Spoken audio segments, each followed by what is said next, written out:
Quero levá-los à meditação da noite de hoje. Abra sua Bíblia no Salmo 127, ou então eu vou aqui, mais uma vez, compartilhar a minha tela, que se vocês a viram até agora, penso eu que continuarão vendo-a. Salmo 27, verso 3. Herança do Senhor são os filhos, o fruto do ventre, seu galardão. Como flechas na mão do guerreiro, assim são os filhos da sua mocidade. Feliz o homem que enche deles a sua aljava.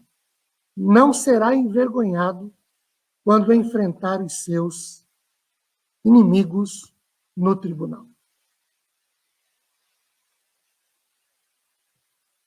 Vamos orar mais uma vez? Senhor, tua palavra é poderosa, tremenda. Ela é a tua palavra, é a tua voz. Nós precisamos da iluminação do teu Santo Espírito para compreender a tua palavra, mas não apenas no aspecto intelectual, porque não adianta nada a gente decorar versículos da tua palavra se não colocarmos em prática os ensinamentos deles. Então, muito mais do que inteligência e sabedoria para assimilar intelectualmente a tua palavra, pedimos a bênção de pô-la em prática. Ajude-nos nisso. Oramos em nome de Jesus. Amém. Queridos, prosseguindo então com a nossa série de sermões nestes últimos 3 domingos de maio de 2021, a partir dos Salmos 127 e 128, e já tendo trabalhado sobre os versículos 1 e 2 do Salmo 127, deste Salmo 127, no domingo próximo passado, hoje nós trataremos, tomando por base esses versículos 3, 4 e 5 que nós já lemos. O que nós podemos ter nesses 3 versículos do Salmo 127 sobre a família ou sobre a vida relacional de família? Bem, primeiro, nós podemos ter que as casas que construímos, elas não estão completas sem famílias para habitar nelas. Conforme expõe F.F. Bruce, a família é confirmada como a unidade básica da sociedade, propositadamente planejada por Deus, para ser fonte de conforto e energia. E, por outro lado, uma esfera de responsabilidade também. O comentário bíblico expositivo do Velho Testamento afirma que nada adianta construir e guardar casas e cidades. E aí você diz, mas pastor, por que o pessoal fala isso? Porque os versículos 1 e 2 do Salmo 127 dizem que se o Senhor não guardar a cidade, em vão vigia a sentinela. E diz também que se o Senhor não edificar a casa, em vão trabalham quem a constrói. Então, construir casas ou guardar a cidade não adianta nada se não há gerações futuras para herdá-las e para dar continuidade à família, à própria cidade e, por conseguinte, à nação. Hoje, contextualizando a igreja. A Europa, durante um bom período, ela trabalhou questões de planejamento familiar, o que não tem nada de errado. Mas, com o passar do tempo, as famílias foram tendo apenas um, no máximo 2 filhos. E uma parcela delas, um único filho. Essas famílias envelheceram, Infelizmente, alguns desses filhos não prosseguiram na fé, e a igreja, revendo o plano familiar, passou a incentivar casais que pudessem ainda ter filhos, mesmo já tendo filhos adolescentes ou jovens, para que viessem a ter filhos, para que amanhã ou depois a igreja pudesse ter a continuidade da sua existência, porque onde não há filhos, é difícil que a sociedade prossiga. Pois é, esse é um fato. Queridos, viver sozinhos, a menos que seja uma opção de vida, que deve ser respeitada, ou até mesmo por contingência da vida conjugal. Por exemplo, viuvez, ou divórcio, ou abandono do cônjuge. Viver sozinho sem filhos, por impedimentos biológicos, naturais, ou pela não aptidão para adoção, implica em casas, entre aspas, que construímos, sejam elas nossos projetos pessoais, nossos projetos profissionais, nossos projetos sociais e até mesmo projetos na igreja. Não foram, estão ou serão completos. Não serão realizadoras. Sem família para habitar nessas casas. Sem famílias para vivenciar suas vidas nessas casas. Então, o que podemos ver, em primeiro lugar, é que as casas que nós construímos, os nossos projetos, os nossos sonhos, eles não serão completos sem família para estar nesses sonhos. A menos, óbvio, que, como eu disse, por contingência da vida conjugal, como viuvez, divórcio, abandono do cônjuge, ou ainda por impedimentos biológicos naturais, ou pela não aptidão de filhos, a gente viva sozinho. Então, por essas razões, entende-se, não é problema. Mas quando não há esses impedimentos, os nossos sonhos, eles não se completam porque não tem família para habitar neles. Segundo, olhando para o verso 3, nós podemos ter que os filhos são galardão de Deus. A referência a filhos no versículo 3 indica que o salmista tem na sua mente filhos de ambos os sexos. Então, são iguais diante de Deus. Eles foram criados à imagem do Senhor, estão sob os seus cuidados.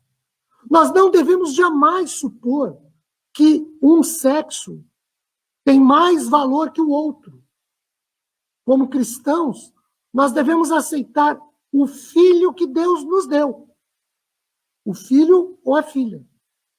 Bem, por que dizer isso? Porque, infelizmente, ainda há registros de que, por exemplo, na África, há quem interprete a palavra filhos, neste verso de número 3 do Salmo 127, como uma indicação de que são apenas os do sexo masculino. Eles são uma bênção. Alguns, inclusive, pedem que Deus lhe dê filhos ao invés de filhas. Na África, o judeu ortodoxo, ele levanta todas as manhãs e agradece a Deus por duas coisas.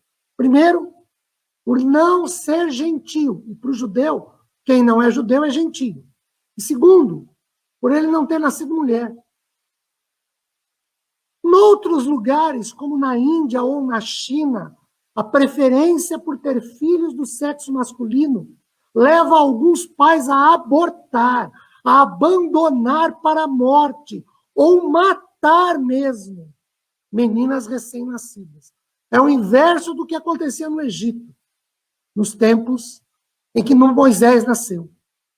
Respeitosamente, mas a insensatez dessa mentalidade tacanha e atrasada, além, óbvio, de um absurdo bíblico, quando assim interpreta-se o verso 3 do Salmo 127, fica evidente a dificuldade de muitos rapazes indianos e chineses encontrarem uma esposa. Os chineses ricos, segundo uma matéria que eu assisti há algum tempo atrás, que moram no centro da cidade, vão para os vilarejos para comprar uma esposa, porque não tem mais tantas mulheres como se tinha antes. Na cultura judaica, entre o povo de Israel, não acontecia de um casal não querer filhos, nem de uma criança ser abortada. O comentário bíblico expositivo do Velho Testamento cita o que escreve o rabino Leo Trepp no livro Complemento das Observâncias Judaicas, a página 217. Para os judeus, os filhos são a bênção. Cada criança traz consigo uma bendição própria. Como diriam nossos antepassados, alegremo-nos com os filhos, porque somos um povo histórico. Diz o salmista, no verso 5 deste Salmo 127, que os filhos são herança, são presentes, dádivas, bênçãos de Deus à família. Agora, isso não significa que foi, é ou será fácil educar esses filhos nos caminhos do Senhor, só porque são bênçãos, só porque são graças divinas à família, pois as bênçãos do Senhor também acarretam nossa responsabilidade, nossos compromissos, nossas dedicações, nossos esforços e empenhos. Queridos, filhos, diz o Salmo 127, verso 3, são herança, não são peso, nem fardo, muito menos maldição, são bênçãos. Filhos são herança do Senhor e não devem jamais servir de empecilhos, serem usados como problemas para, por exemplo, os pais virem à igreja, fazerem a obra do Senhor. Oraram pedindo um filho. Quando o filho veio, alguns pais deixaram de vir à igreja, deixaram de participar da igreja por causa dos filhos. Queridos, isso não pode acontecer. Filho é herança, filho é bênção, não é problema. Mas alguns pais acabam, infelizmente, transformando o filho num problema para servir ao Senhor, para vir à igreja, num problema para se dedicar ao Senhor. E usam, às vezes, o filho como muleta. Surge uma oportunidade, parece que vai chover. O céu enche-se de nuvens. Não vamos na igreja hoje porque, se chover, o nosso filho pode ficar doente pegando a chuva. Mas esses mesmos pais não pensam da mesma forma quando tem que ir num lazer, quando tem que ir numa festa, quando tem que ir num lugar que não seja a igreja. Terceiro, nós podemos ter que existem dois resultados diretos, sendo os filhos herança do Senhor na família. Olhem para os versos 4 e 5. Alegria e proteção. Primeiro resultado, alegria. O verso 5 diz, feliz o homem. E o segundo resultado, verso 5 também, proteção. Não será envergonhado quando pleitear com os inimigos à porta.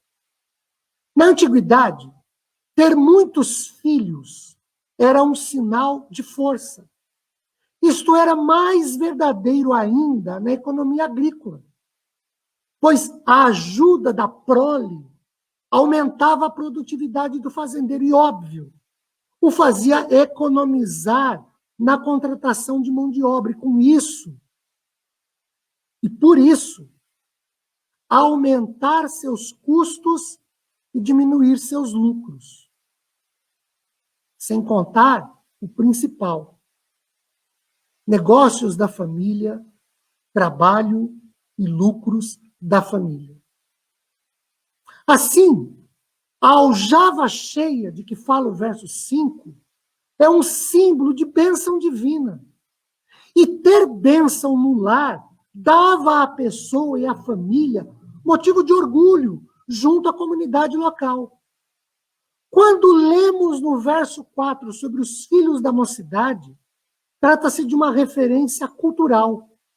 Existem algumas vantagens de ter filho na mocidade, o que na cultura judaica correspondia ao final da adolescência, ali pelos 20 e poucos anos.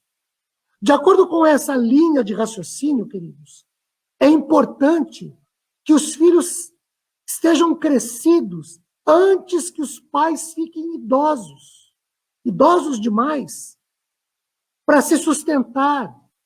No devido tempo, os filhos seriam responsáveis por cuidar dos pais e por protegê-los. Esse conceito explica por que o salmista compara filhos a flechas. Moody, Dwight Moody, comentando esse texto, ele diz que um reconhecimento de que os filhos são um presente de Deus é a base para a constituição de um lar bem-sucedido. E apenas eu acrescento o seguinte: é a bênção para um lar próspero, feliz, completo e realizado. As flechas eram usadas para caça contra os inimigos.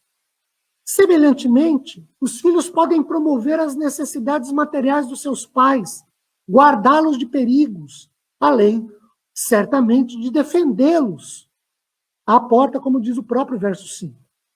O Targum, que são as traduções, os comentários em aramaico da Bíblia hebraica, escrita e compiladas em Israel e na Babilônia, na época do Segundo Templo, até o início da Idade Média, utilizadas para facilitar o entendimento, colocam as coisas dessa forma. Aos judeus que não falavam o hebraico como língua mãe, antes o aramaico, diz: na porta da casa do julgamento. Ou seja, refere-se particularmente a questões legais que um homem podia sofrer se não tivesse filhos para apoiá-lo na hora da tribulação. Queridos, o contexto do verso 5 sugere, porém, que o salmista tinha em mente a porta de acesso à casa dos pais. Se inimigos ou ladrões aparecessem lá na entrada da casa, os idosos se veriam indefesos. Aí, os filhos adultos, contudo, poderiam ser como guerreiros que defendessem a casa dos pais. Da mesma forma que distorcem o sentido de filhos no verso 3, como nós vimos, algumas pessoas também interpretam equivocadamente o significado de ter a aljava cheia, no verso 5. Porque há quem considere essa imagem um incentivo para as famílias terem mais filhos do que elas são capazes de sustentar. Queridos, ter uma família muito grande não é sábio por vários motivos.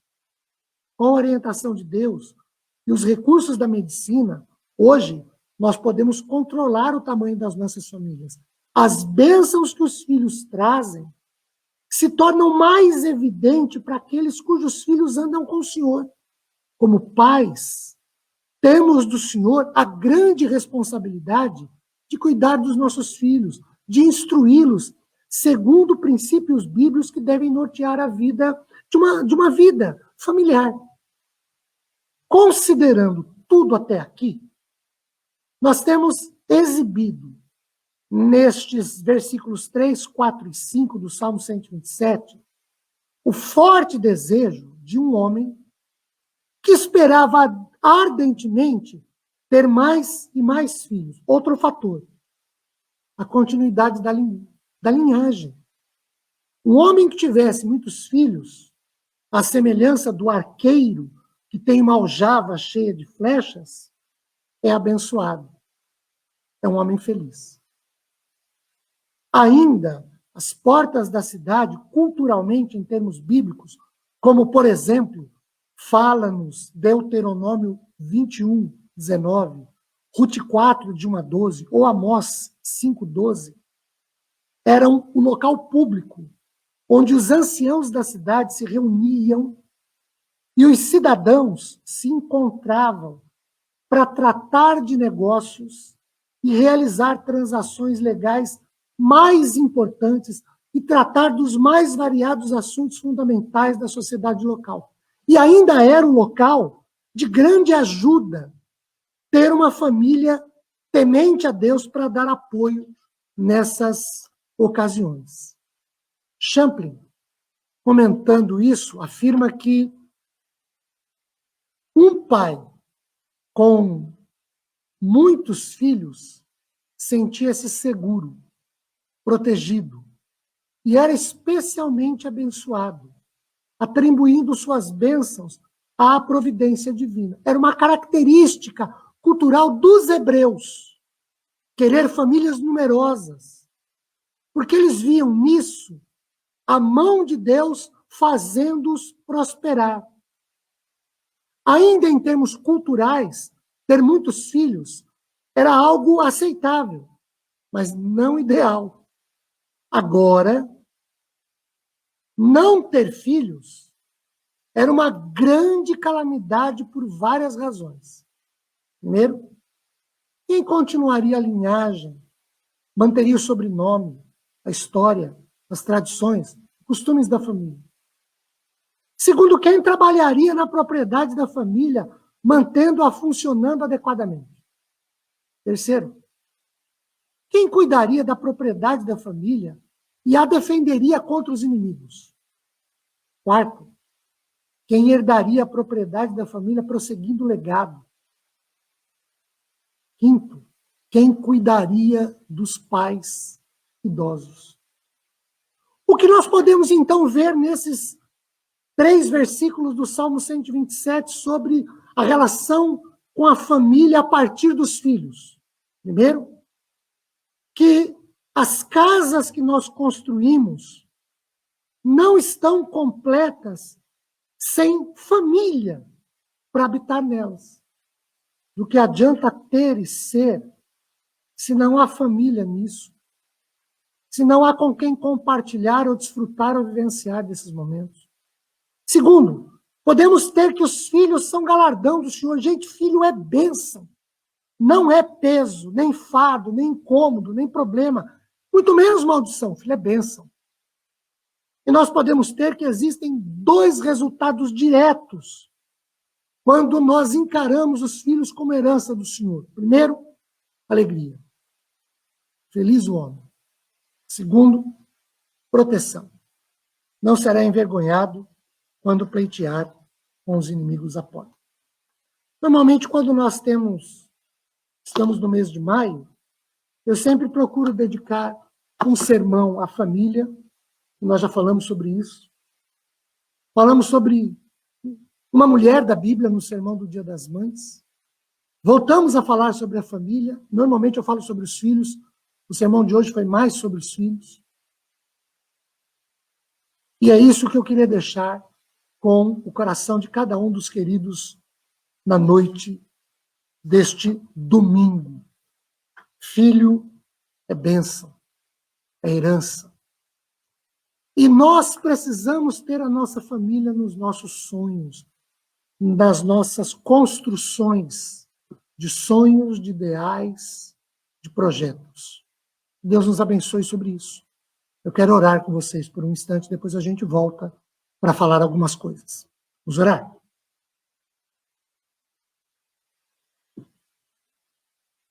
Senhor Deus, nós somos homens e mulheres que estamos diante do Senhor, pedindo tua graça tua bênção sobre as nossas vidas, como cônjuges, pedindo a tua bênção como pais, para que olhemos para os nossos filhos sempre como uma dádiva do Senhor. Por mais problemas que eles possam nos causar,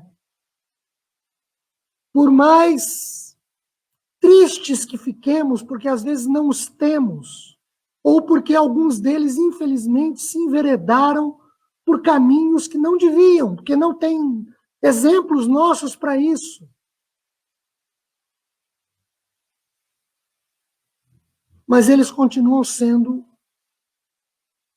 herança do Senhor para nós. Ajude-nos para que, com amor, nos relacionemos com eles. Não concordando com o erro, com o pecado, mas os amando como pecadores.